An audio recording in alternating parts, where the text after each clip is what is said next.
Hi friend, Megan here. It is time for our June I Ching and Oracle reading.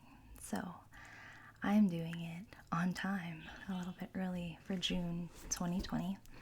I've already pulled the cards and rolled the coins, so I'm just going to get into the message for you. So first, I wanted to say, how was your sort of dark night of the soul in May? I know a lot of just heavy, deep, intense things came up for me personally and a lot of people that I know and have been talking to.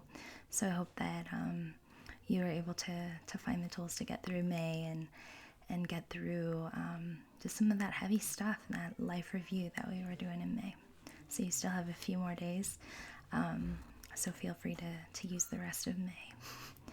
So today our reading is Ku, Mountain Over Wind. So that is this guy.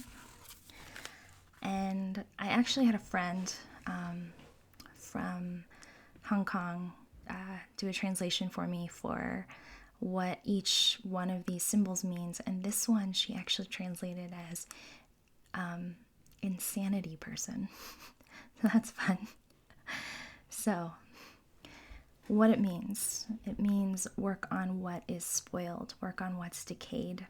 So this is a challenge for improvement. It's a challenge to see what's been neglected, see what has been spoiled, and how to help rejuvenate that.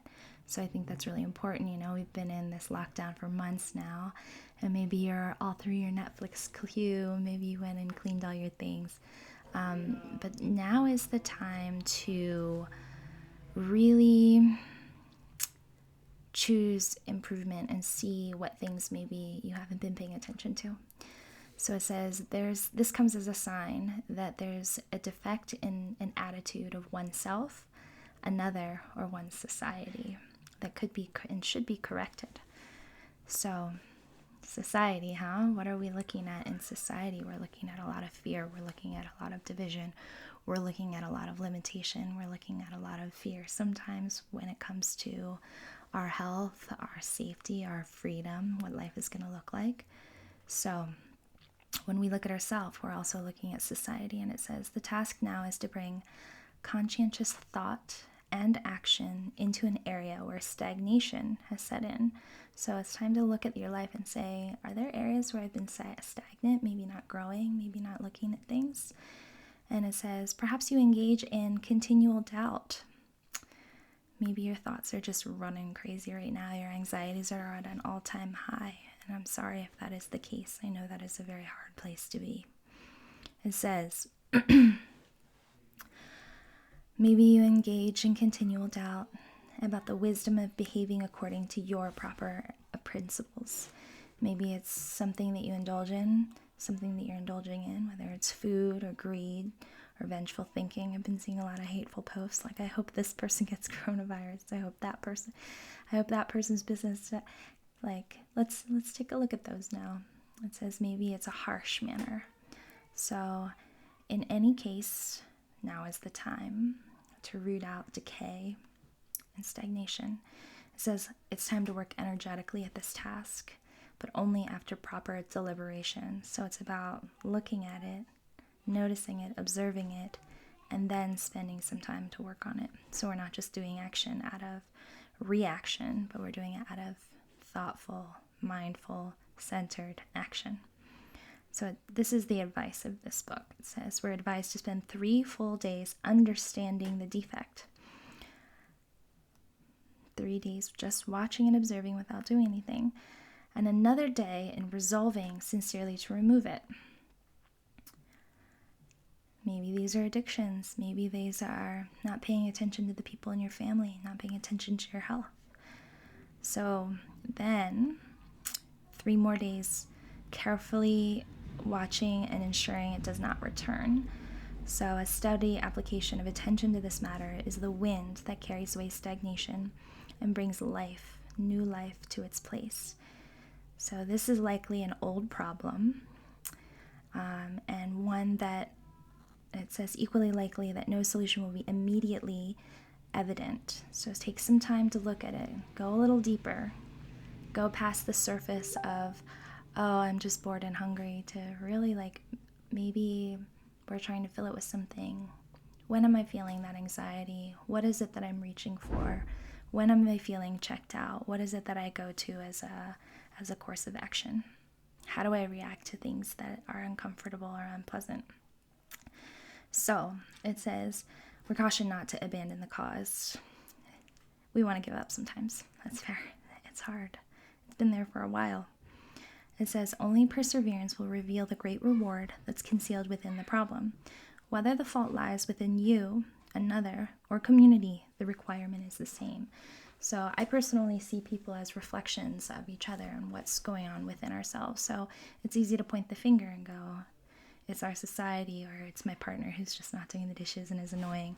But what's deeper, and what belief do we have within ourselves that we're kind of bringing that in as a pattern in our life over and over? One of the things that I've noticed in my life is to say, what's the common denominator of this pattern of relationships or addictions? Well, it's me.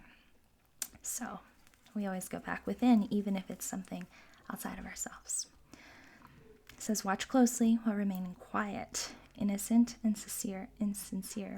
Watch closely, and once you've clearly identified the problem, act unswervingly to eliminate it without abandoning gentleness and inner balance.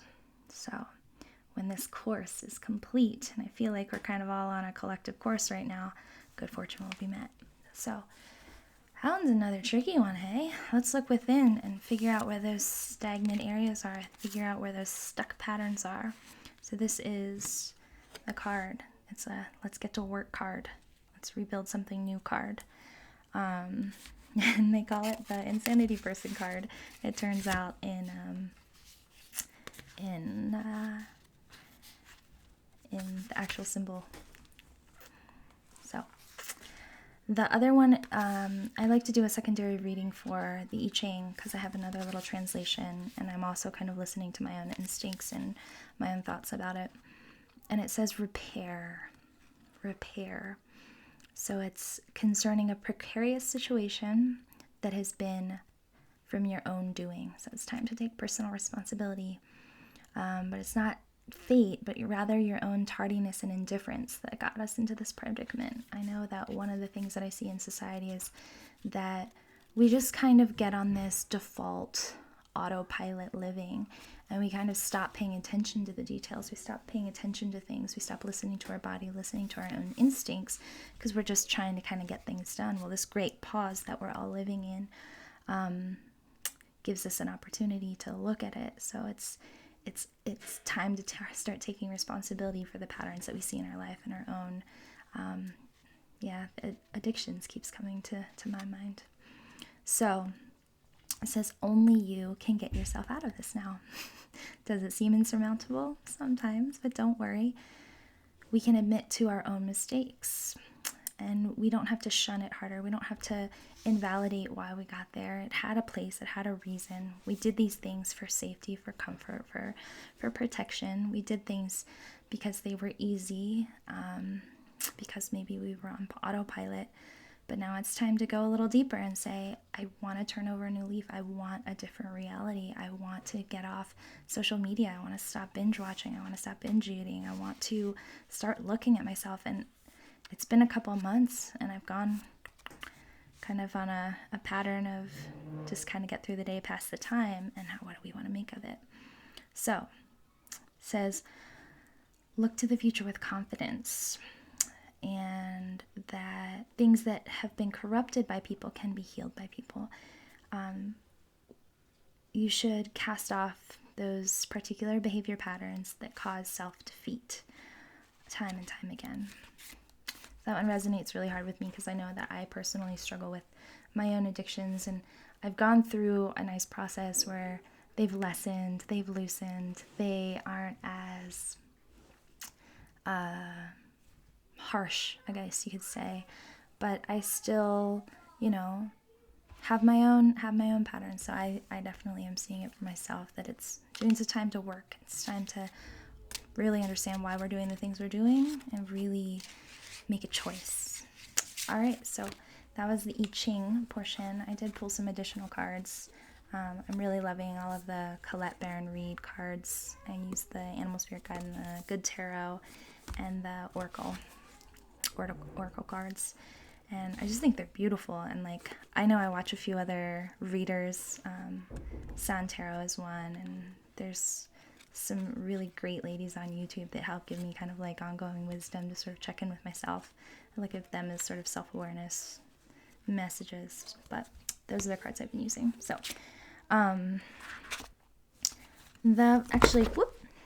drop the cards, not that one right now. Okay, so I pulled this one and I really felt a powerful message that it is like, it's time to take this pause seriously. And as much as we want to like run, go, organize all the things, fix all the things, cook all the things, it's time to stand still. And there's a lot of practices that say meditation, quietness, stillness, going within, hold the answers. So this is a symbol of pausing, an act of observation and breathing. And one of the things that I've noticed that observation does for me is it gets me out of this space of reacting and only seeing one tiny part of the puzzle.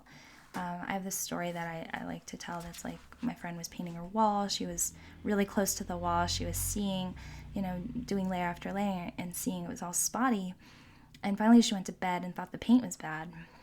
Woke up the next morning and saw that she had been painting shadows. She was too close to the wall and the wall was actually perfect. And I just think that sometimes for me, when I'm feeling upset and reactive and seeing every single thing posted on social media, is it this, is it that? We're seeing just like one part of the puzzle, and it doesn't invalidate it. It doesn't mean it's not happening, but it might just be one thing of a much bigger zoomed out perspective. And I find that perspective gives me clarity. And what I see as meditation is sort of stepping back and observing things rather than reacting to things. So using that pause and that standstill is what helps reveal some of our own patterns, some of the patterns of society and things like that. So it says, when things seem to stall or stagnate, which was what we heard from I Ching, when you're feeling stuck, it appears to remind us that constant action isn't going to get you where you want to go. It's time to gather more information. And so no matter what, this moment is a beautiful gift orchestrated in your favor. Enjoy it and let the universe bring all the parts together for the highest good. And, I think that we've gotten really close to our modern life of react, feed ourselves, do this, do that. But I think sometimes we do forget this more powerful thing. Call it love, call it life, call it universe, call it God. I don't really care. But I think we forget that there might be a bigger picture, that it's not all chaos, that there are things powerful kind of working in a bigger way. So it says, time to get out of analysis paralysis. Turn off your brain for a little bit. It says, hold still, breathe, recognize the condition of the moment, and bear witness to what's going on. So take that moment to get perspective. Take that time to be quiet and listen to those deeper things. Then you can move forward in a grounded and relaxed and detached way. And I say, people don't make wise decisions from a place of fear or anger. How many times in a fight do you say the best possible thing when you're angry? Like, not very often.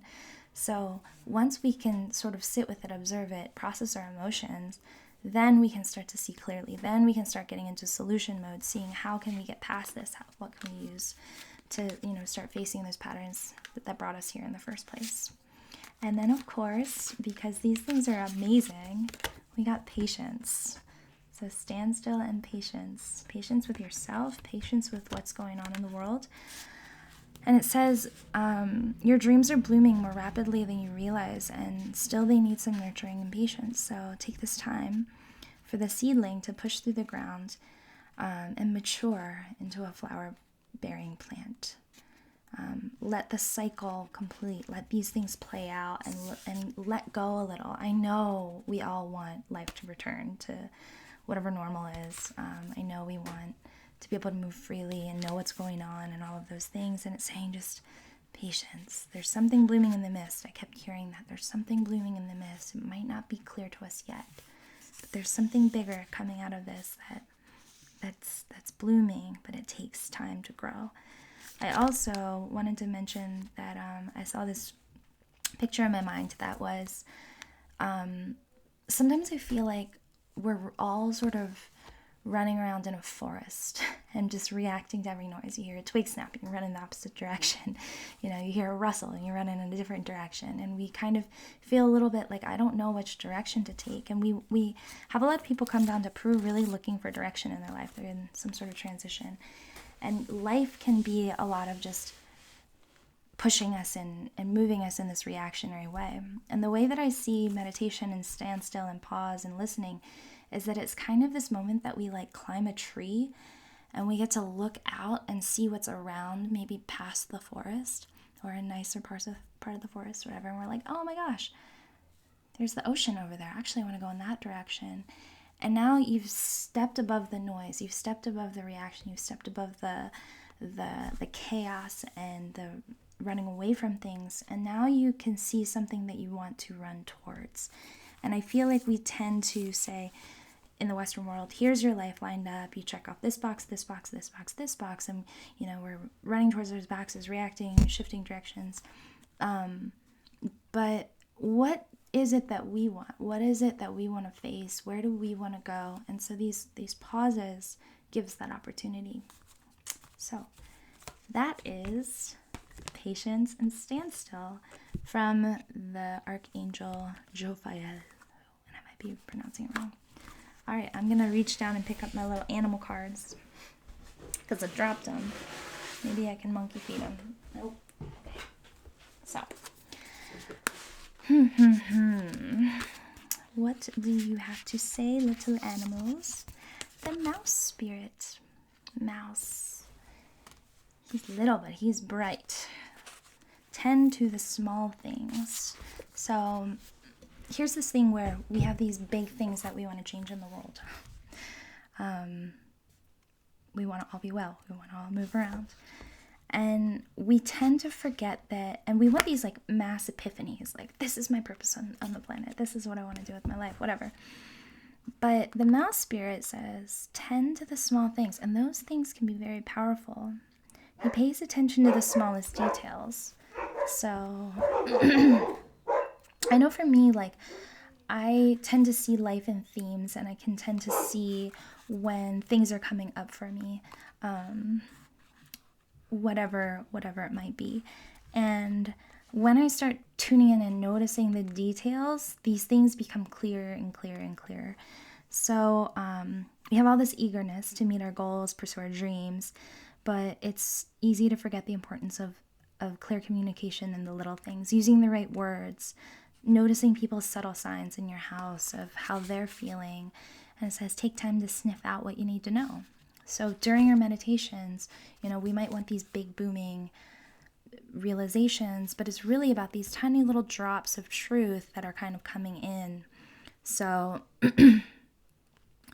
yeah, spend time with the small details, and that's how I think we get deeper. That's how we get those bigger lessons. So pay attention to the details. And also it says don't micromanage everything and stress out because of it. Pick your battles. So this is when the mouse spirit goes a little out of balance and it's nitpicking everything, which can be easy when we're all in our houses, surrounded by our family members. So kind of pick our battles and make sure that we don't lose track of time and priorities. It says listen to your intuition. So, and diligently work. They hustle. Little things, but they hustle. So that's what Mouse did. And then those were kind of the overwhelming kind of where is the energy for June? What are the lessons that are kind of coming up for the collective, and what are the themes? So check the stagnation stuff, check where you're stuck, check those repeating patterns, spend time in meditation, stand still instead of run around scurrying, and tune into those small little details. So that's our overview for June. And then I asked for one other message, and this one came up. And this one is the beetle. Magic works through you. The big thing that I'm hearing is that people think they're small and not powerful. And that is a lie. That is an untruth. We are so powerful. And there's been a lot in our lives that maybe have told us otherwise. But just because somebody says something doesn't mean it's true. So just because I'm saying this doesn't mean it's true. Check in with yourself. Magic works through you. And we've kind of felt like everything is chaotic and unrelated, but the more I pay attention to those little details, I see how interrelated and interconnected and purposeful things really are, and that we truly are so powerful with the words we create, the thoughts we have, and the way that we can co-create with those around us, including spirit, if you want to go there. So it says, in ancient Egypt, the scarab beetle was revered for its creative magic. It reminds us to bring forth something extraordinary seemingly out of thin air, that things can transform very quickly, and that you are part of that. You are part of creating that. It gives you the gift of infinite potential. Let that word just settle in for a second. Infinite, without limits. So many times I feel like we're kind of shuttled down this path of there's only one solution, there's only one solution, there's only one solution. And it's just not true.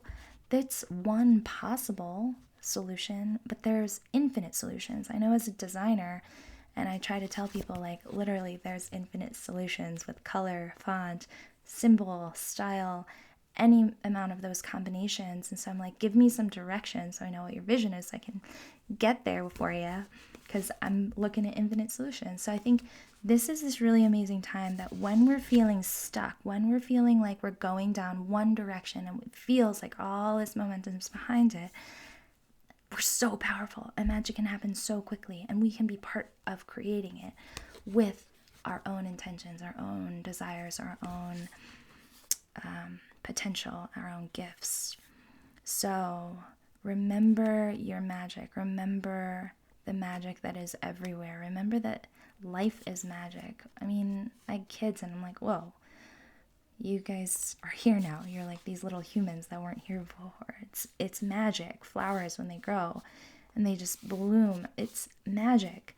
Those little things are important. They help us reconnect to life and power and beauty as it really is. So it's a time for great optimism. As much as we've been like, oh, dark night of the soul, oh, wait.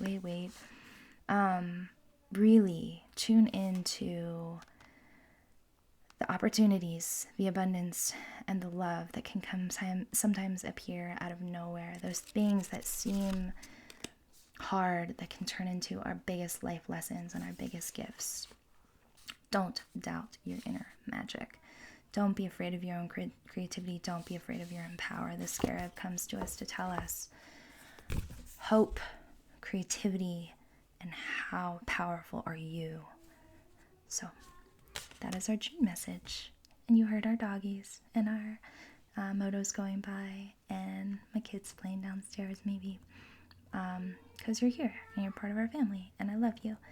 And I hope that this message treats you well. Treat yourself kindly this month. Treat yourself kindly always. Much love to you. Love from Prue. And thank you for taking a little time to reflect.